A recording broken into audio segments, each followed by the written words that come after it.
cadre donc, des événements que les alumni d'IAD organisent et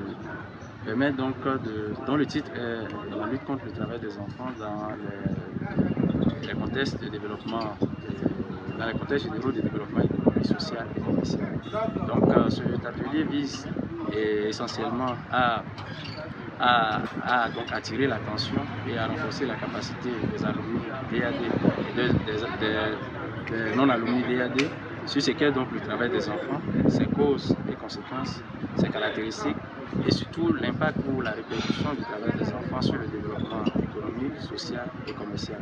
Et au bout de cet atelier aussi, les programmes politiques et plans d'action qui sont mis en place pour parvenir donc à des réductions durables du nombre d'enfants au travail sera aussi donné. Et cet atelier aura aussi pour but donc d'amener les professionnels de différents domaines à découvrir donc le rôle qu'ils peuvent jouer dans la vaste campagne de lutte contre le travail des enfants.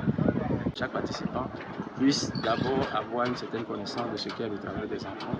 et les différents programmes et les plans qui ont été mis en place pour pouvoir donc défendre ces enfants-là, les lois qui existent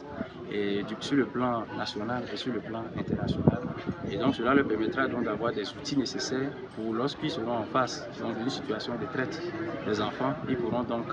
mener les actions qu'il faut parce qu'ils auront déjà les outils qu'il faut. La formation sur le travail forcé des enfants,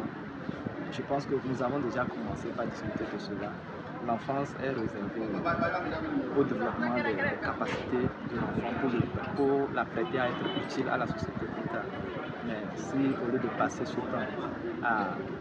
à se renforcer, à étudier, il passe ce temps à un travail qui ne devrait pas être son travail, nous voyons que ça ne contribue pas au futur que nous souhaitons avoir. Donc c'est pour cela qu'il est urgent et je participe à cet atelier afin de comprendre vraiment c'est quoi vraiment, quand est-ce qu'on désigne un travail, quand un enfant fait un travail, quand est-ce qu'on remarque que ce travail est effectivement un travail forcé pour un enfant, quel travail est réservé pour un enfant et lequel ne l'est pas. Et ensuite, quelles sont les actions qu'il faut mener dans la société afin d'éviter que certains enfants souffrent de ce phénomène. C'est à peu près pour cela que j'ai décidé de participer à ce